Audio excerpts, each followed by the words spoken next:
Avant tout propos, je voudrais renouveler la compassion des autorités et du peuple du Mali aux autorités et au peuple du Maroc, de la Libye, de la Turquie et de la Syrie suite aux catastrophes naturelles qui ont endeuillé ces pays frères. Monsieur le Président, la paix et la sécurité restent la priorité des populations du Mali et du Sahel. Après plus d'une décennie de violences aux conséquences particulièrement dévastatrices. Pourtant, cette région était connue comme un havre de paix, de cohésion sociale et de vivre ensemble entre les communautés qui la composent. Pour sa part, le Mali a décidé de changer de paradigme et de prendre son destin en main. Ainsi, au plan sécuritaire, le Mali a accordé la priorité au renforcement des capacités des forces de défense et de sécurité maliennes afin de leur permettre de s'acquitter de leur mission régalienne de défense du territoire national et de protection des populations et des biens. Aujourd'hui, le peuple malien a repris confiance en son outil de défense. Aujourd'hui, les populations du Mali sont encouragées par les résultats engrangés dans la lutte contre les groupes armés terroristes et leurs sponsors étatiques étrangers. Le Mali dénonce à nouveau et avec force les ingérences de certaines puissances qui continuent de faciliter les activités criminelles des groupes armés terroristes au Mali et au Sahel. Il y a lieu de rappeler que le 15 août 2022, le gouvernement du Mali avait alerté le Conseil de sécurité des Nations Unies sur les actes d'hostilité et d'agression de la France. Au lieu de cesser ces agissements, ce pays membre permanent du Conseil de sécurité des Nations Unies continue en toute impunité ces manœuvres de déstabilisation du Mali et du Sahel, comme en témoigne la récente libération des terroristes dans la zone des 3 frontières du Burkina Faso, du Mali et du Niger, en dehors de tout cadre judiciaire et à l'insu des États concernés, pour perpétrer plus d'actions terroristes contre nos populations civiles et nos forces de défense et de sécurité. Les actes hostiles de la France s'illustrent également par ses interventions intempestives et illégales pour retarder, voire empêcher le traitement de nos demandes de financement dans plusieurs institutions financières sous-régionales, régionales et même internationales. Dans le même ordre d'idées, il est regrettable que le même pays, la France, tente et même parfois parvienne malheureusement à instrumentaliser des organisations régionales africaines opposant des pays frères les uns aux autres uniquement pour ses intérêts géopolitiques dans une démarche néocoloniale et paternaliste. Monsieur le Président, le Mali est conscient du fait que l'action militaire seule ne suffit pas pour enrayer de manière durable les défis complexes liés au terrorisme et à certaines problématiques de la gouvernance du pays. C'est la raison pour laquelle le gouvernement s'est doté d'une stratégie intégrée qui comprend les réformes politiques et institutionnelles, le volet développement, la prise en compte des préoccupations spécifiques de la jeunesse, des femmes, y compris l'emploi et leur représentation dans les instances de décision au niveau local et national. Pour créer les conditions permettant de réaliser les aspirations profondes des populations maliennes au changement, le gouvernement s'est engagé dans la mise en œuvre de réformes politiques et institutionnelles nécessaires à la refondation de l'État. Participe de cette dynamique l'organisation réussie le 18 juin 2023 du référendum sur la nouvelle constitution du Mali, adoptée à plus de 96%. Sa promulgation par le chef de l'État le 22 juillet 2023 consacre l'avènement de la 4e République du Mali. En passant ce cap, le gouvernement donne le gage d'une volonté réelle pour le retour à un ordre constitutionnel apaisé et sécurisé, y compris l'organisation dans les tout prochains mois des élections générales. Monsieur le Président, Après 10 ans de présence dans mon pays, la réponse internationale aux défis sécuritaires du Mali n'a pas été à la hauteur des menaces. Les attentes des populations maliennes, maintes fois exprimées par les autorités, ont ainsi été souvent ignorées. La mission des Nations Unies au Mali, MINUSMA, n'a pas été en mesure d'aider le Mali à rétablir son autorité sur l'ensemble de son territoire, en dépit cependant des moyens importants investis en elle ces 10 dernières années. Durant sa présence sur le territoire national, la situation sécuritaire, malheureusement, n'a fait que se dégrader. L'insécurité qui était cantonnée dans les régions du nord du Mali au moment du déploiement de la mission des Nations Unies en 2013 a atteint les régions du centre et du sud. Cette propagation de l'insécurité est fort heureusement en cours de fléchissement grâce au succès indéniable remporté sur le terrain par les forces armées maliennes, malgré les défis inhérents à ce type d'opération. En dépit des difficultés rencontrées par la MINUSMA, dues à l'inadaptation de la mission au contexte sécuritaire, à savoir le maintien de la paix dans un environnement où il n'y a pas de paix à maintenir, le gouvernement du Mali s'était accommodé cependant de la présence passive de la mission. Cependant, il était devenu inacceptable pour le gouvernement du Mali de laisser la MINUSMA continuer à devenir partie du problème, en aggravant les tensions entre nos communautés à travers l'instrumentalisation de la question des droits de l'homme à des fins politiques et servant ainsi des agendas extérieurs de pays hostiles au Mali. C'est ainsi qu'après une évaluation exhaustive, le gouvernement du Mali a demandé en juin 2023 le retrait sans délai de la MINUSMA et nous sommes heureux que le Conseil de sécurité des Nations Unies ait accédé à notre requête. Le gouvernement du Mali travaille avec la MINUSMA en vue de son retrait ordonné, coordonné et sécurisé, et c'est dans le délai imparti du 31 décembre 2023. Conformément aux dispositions pertinentes de la résolution 2690 adoptée le 30 juin 2023 par le Conseil de sécurité. Le gouvernement de la République du Mali n'envisage pas de proroger ce délai. Le gouvernement rassure les populations maliennes et la communauté internationale que toutes les dispositions sont prises pour assurer la continuité des services de l'État après le départ de la MINUSMA. La première phase du processus de retrait s'est achevée et la seconde phase est déjà engagée. Certes, la MINUSMA n'a pas été capable de remplir son mandat, mais le gouvernement et le peuple malien restent reconnaissants pour les efforts et les sacrifices consentis durant les 10 dernières années au Mali. Je rends ici hommage à la mémoire de toutes les victimes, civiles comme militaires, maliennes comme étrangères tombées au champ d'honneur au Mali. Pour autant, le retrait de la MINUSMA ne signifie pas la fin de la coopération entre le Mali et l'Organisation des Nations Unies. Bien au contraire, mon pays tient à son appartenance à l'ONU et le gouvernement reste engagé en faveur des principes et des nobles idéaux de la Charte. De même, le Mali renouvelle son engagement à coopérer avec l'ensemble des États du monde qui le souhaitent et qui respectent les principes fondamentaux de la politique extérieure de mon pays. Dans une dynamique d'appropriation nationale, le gouvernement s'attelle à poursuivre la mise en œuvre efficiente et intelligente de l'accord pour la paix et la réconciliation issu du processus d'Alger avec nos frères des mouvements signataires qui le souhaitent. Nous nous réjouissons du chemin parcouru depuis la signature de cet accord en 2015, y compris l'adoption de la nouvelle constitution qui prend en charge plusieurs dispositions de l'accord, et le gouvernement a décidé de privilégier désormais le dialogue intermalien pour la poursuite du processus de paix avec les groupes signataires.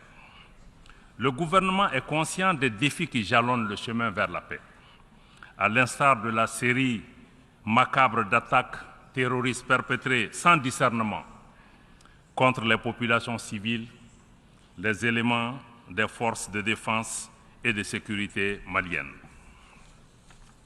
L'attentat sauvage et barbare contre le bateau Tombouctou et les assauts sur les camps des villes de Bamba, Gao et Bourem entre le 7 et le 12 septembre dernier illustrent la cruauté de ces groupes terroristes et criminels en bande organisée qui agressent lâchement des cibles comme les femmes et les enfants. Au nom du chef de l'État du Mali, du gouvernement et du peuple malien, je tiens à remercier toutes les nations amies et organisations internationales qui ont manifesté leur compassion et leur solidarité à l'occasion de ces événements tragiques.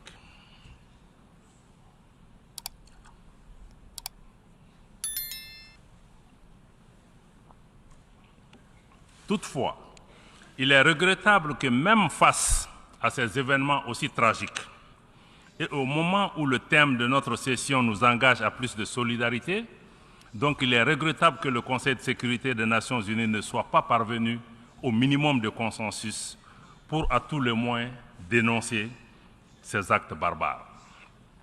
Malgré ces difficultés, ou mieux, en raison de ces difficultés, le gouvernement de la République du Mali est plus que jamais déterminé à exercer sa souveraineté, asseoir son autorité, toute son autorité sur l'ensemble du territoire national.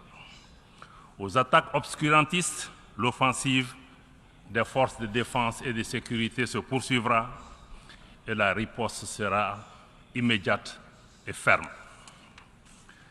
C'était le cas récemment à Bourem où nos vaillants soldats ont repoussé une attaque de ces bandes criminelles et obscurantistes en leur infligeant des pertes substantielles.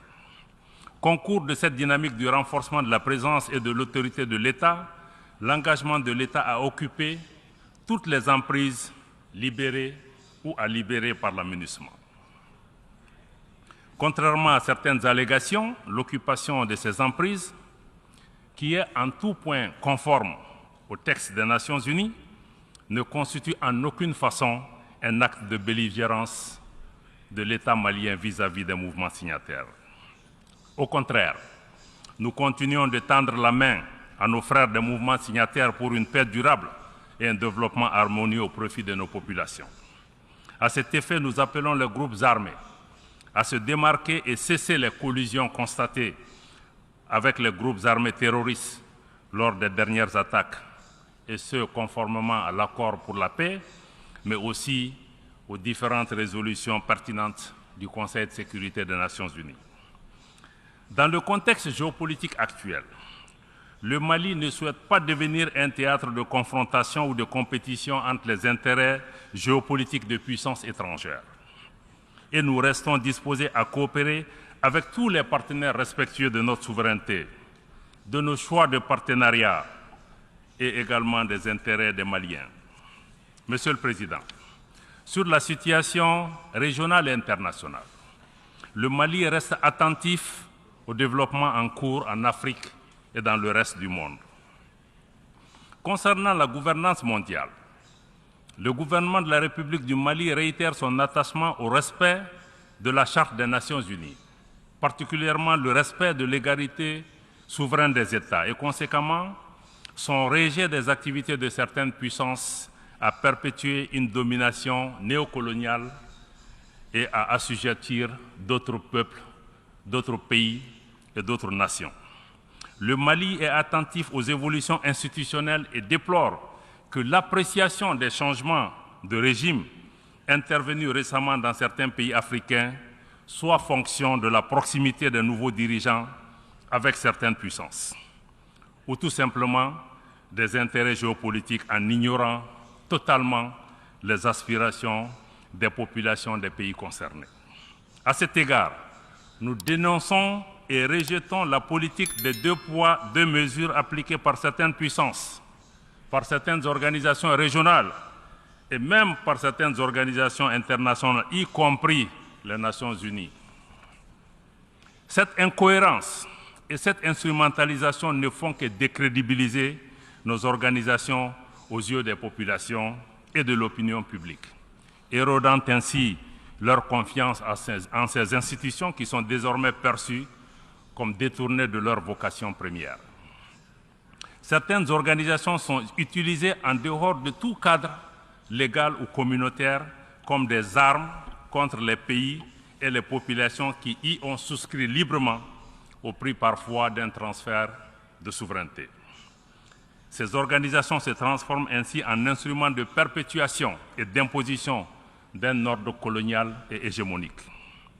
De manière spécifique, nous suivons avec intérêt l'évolution de la situation au Niger depuis le 26 juillet 2023. Le peuple et le gouvernement du Mali réitèrent leur solidarité et leur soutien total au gouvernement et au peuple du Niger, pays frères, voisins et amis. Nous dénonçons sur le principe l'imposition de sanctions et de mesures coercitives contre un État, que ce soit en Afrique ou ailleurs. Nous dénonçons d'autant plus les sanctions lorsqu'elles sont injustes, illégales et inhumaines, comme celles que la CEDEAO et l'UEMOA ont imposées au Niger et avant le Niger, les ont imposées également à mon pays, le Mali, qui s'en est relevé. Les conséquences inhumaines de ces sanctions sont si dramatiques, je parle des sanctions au Niger, que le secrétaire général adjoint des Nations Unies aux affaires humanitaires et coordonnateur des secours d'urgence a dû écrire au président de la commission de la CEDEAO une lettre l'interpellant sur la nécessité d'un allègement de ces mesures. Je dois rappeler que même dans la guerre qui a opposé l'Irak aux États-Unis, un couloir humanitaire a été ouvert pour permettre d'approvisionner le peuple irakien. Comment se fait-il que nous qui sommes dans ces organisations fondées sur la solidarité, sur la fraternité, nous puissions punir nos propres voisins, nos propres frères, en les empêchant d'avoir la nourriture, en les empêchant d'avoir des médicaments? Par ailleurs, le Mali reste fortement opposé à toute intervention militaire de la CEDEAO aux conséquences désastreuses pour le Niger, mais aussi pour l'ensemble de la région. Toute intervention militaire au Niger, j'allais dire toute agression, toute invasion de ce pays, constitue une menace directe à la paix et à la sécurité du Mali, mais aussi à la paix et à la sécurité de la région et aura nécessairement des conséquences sérieuses. Nous ne resterons pas les bras croisés. Il est primordial d'éviter de reproduire les graves erreurs d'un passé relativement récent. Il vous souviendra qu'en 2011, en dépit de l'opposition ferme et des mises en garde des dirigeants africains, le Conseil de sécurité des Nations Unies a décidé malheureusement d'autoriser une intervention militaire de l'OTAN en Libye, dont les conséquences ont déstabilisé durablement ce pays frère et l'ensemble de la région. Cette guerre de l'OTAN en Libye est à l'origine de l'expansion du terrorisme et de l'extrémisme violent dans la région du Sahel, avec son lot de victimes innocentes et de destruction. C'est pourquoi nous ne nous lasserons jamais de rappeler cette responsabilité internationale dans la tragédie humaine que vivent la Libye et les pays du Sahel depuis cette intervention. Aussi, au nom de toutes les victimes de 2011 à aujourd'hui, des dizaines de milliers de morts, des millions de personnes déplacées et réfugiées, nous réclamons justice, nous demandons réparation. Mais surtout, nous demandons que la communauté internationale assume ses responsabilités et tire toutes les conséquences de cette intervention militaire hasardeuse des grandes puissances dans un pays tiers.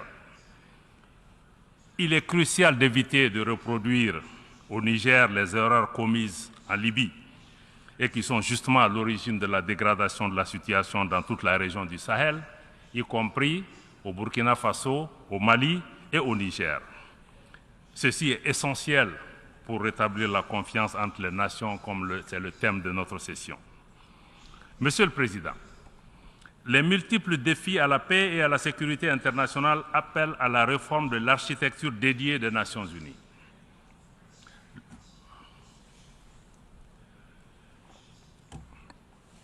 Le Mali réitère son soutien à la demande légitime du continent africain en faveur de la réforme du Conseil de sécurité afin de le rendre plus représentatif des réalités de notre temps.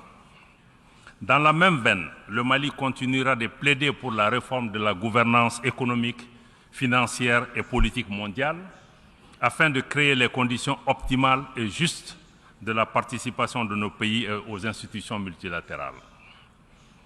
Dans cette dynamique, le Mali réaffirme le rôle central que l'Afrique doit jouer au sein des institutions et des organisations internationales. À cet égard, le Mali salue l'ouverture de l'Alliance des BRICS à de nouveaux États, y compris des États africains. L'Alliance des BRICS et ses mécanismes, y compris la banque, offrent une alternative flexible et adaptée aux besoins de développement des pays du Sud global. Dans le même ordre d'idées, l'élargissement récent du G20 à l'Union africaine est un signal encourageant mais pas suffisant. Il est important que la participation de l'Afrique à d'autres forats internationaux s'intensifie au nom de la justice et de l'équité. Les changements climatiques constituent une menace réelle pour les générations présentes et futures. Nous devons avoir le courage de sortir du dogmatisme ambiant et des jeux d'intérêts étroits concernant cette problématique. À cet égard, le temps est venu de mettre effectivement en œuvre les décisions de nos sommets et de nos COP. Il est plus que nécessaire que les pays à l'origine du changement climatique assument leurs responsabilités pleines et entières, y compris celle de soutenir les efforts des pays du Sud pour un développement respectueux de l'environnement. Monsieur le Président, je voudrais rappeler que l'Organisation des Nations Unies a été créée en 1945, comme vous le savez, essentiellement pour préserver les générations futures du fléau de la guerre. Ce noble objectif prescrit par la Charte des Nations Unies est loin d'être réalisé. Mieux, les tensions géopolitiques actuelles et les conflits multiples dans le monde constituent des motifs réels d'inquiétude pour le multilatéralisme, la coexistence pacifique et le développement harmonieux. Faisons une pause dans la rhétorique de l'intimidation, de la menace et de la guerre. Comme le thème de cette 78e session nous y invite, travaillons ensemble à rétablir la confiance et à raviver la solidarité mondiale. Osons des réformes qui permettent de construire un monde où chacun compte, un monde où personne n'est laissé de côté. Ensemble, travaillons à mettre en place des mécanismes internationaux efficaces, équitables et inclusifs, permettant de régler les crises et non de les encourager ou même, dans certains cas, de les entretenir. Victimes directes de l'ingérence persistante de certains pays dans leurs affaires intérieures, les populations du Mali et de plusieurs États du Sahel continuent, hélas, de vivre les conséquences tragiques des crises multidimensionnelles imposées et entretenues par ceux qui, paradoxalement, viennent donner des leçons de démocratie ou de respect des droits humains. Dans la mise en œuvre de la vision du chef de l'État pour l'émergence d'un Mali nouveau, libéré de toute domination extérieure néocoloniale, le gouvernement de la République du Mali est honoré de compter sur des partenaires sincères, sur des pays qui valorisent les relations d'égal à égal dans le respect mutuel. À cet égard, je tiens à adresser une mention spéciale à la Fédération de Russie pour sa solidarité agissante et un engagement fiable tant sur le plan bilatéral que multilatéral. Le Mali demeure engagé pour le renforcement des mécanismes régionaux et sous-régionaux africains qui défendraient véritablement et prioritairement les intérêts des populations africaines. Fidèle à sa vocation panafricaniste, réaffirmée dans toutes ses constitutions successives, le Mali réitère son adhésion à tous les mécanismes de sécurité collective pertinents, notamment ceux dans lesquels le leadership africain est affirmé, mais aussi dans lesquels l'instrumentalisation est rejetée et combattue. C'est tout le sens de la création, le 16 septembre 2023, de l'Alliance des États du Sahel par le Burkina Faso, le Mali et le Niger par la signature de la charte du Liptako-Gourma. Cette organisation vise à établir une architecture de défense collective et d'assistance mutuelle dans le but de lutter contre toute forme d'agression, toute forme de terrorisme et de criminalité transnationale organisée dans l'espace de l'Alliance.